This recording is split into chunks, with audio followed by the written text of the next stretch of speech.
Again, my name is Gabe Zollner. A friend of mine sent me a very interesting series of videos. It's actually 4 videos. And Ann Barnhardt, B-A-R-N-H-A-R-D-T. The title is Ann Barnhardt's Islamic Sexuality, A Survey of Evil. You really want to get on that and take a look at it. It's pretty amazing and it's incredibly revealing. She starts off by explaining that Islam is not a religion, no different than Nazism wasn't a religion. And she explains as to why it isn't a religion.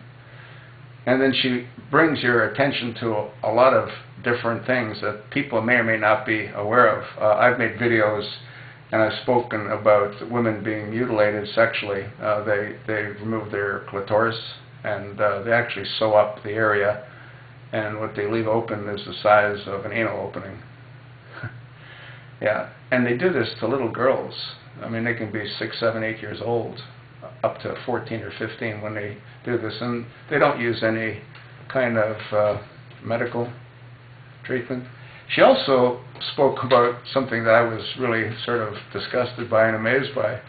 She said that in Afghanistan, a lot of the men would bring their wives to the military doctors, and they would ask them, you know, why can't my wife get pregnant?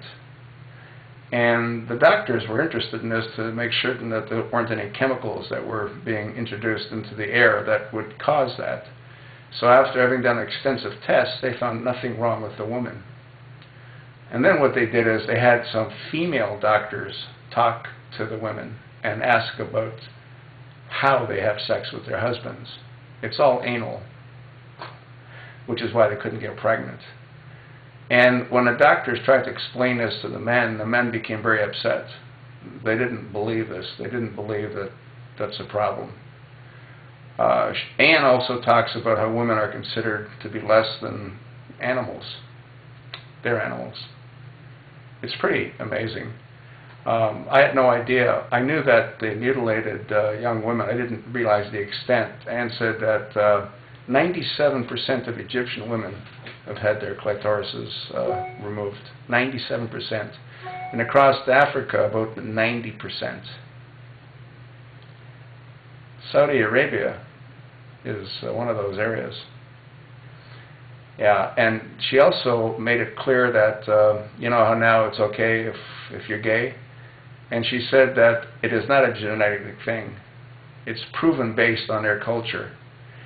What they do is that if a man has intercourse with another man, the man that's doing the pushing, you know, he is not considered homosexual.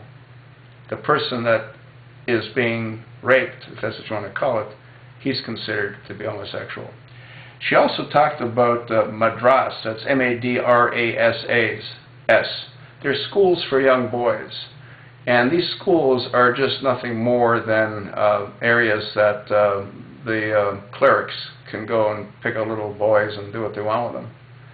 Obama was in a madras when he was in his country, not where he was born, but when he was in Indonesia. He was born in Kenya.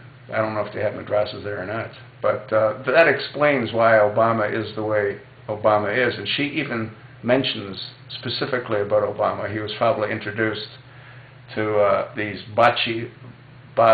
That's B-A-C-H-A-B-A-Z-I. And what these are is they have these young little boys and they dress them up as girls. And then they have these men, you know, these old men sitting around in a semicircle, and they all start bidding as the little boy is paraded in, and the little boy is wearing women's clothing or children or ladies' kids' clothing, and he's dancing and he's entertaining, and then whoever bids the highest takes the little boy home. Homosexuality is a very, very big part of Islamic men's lives.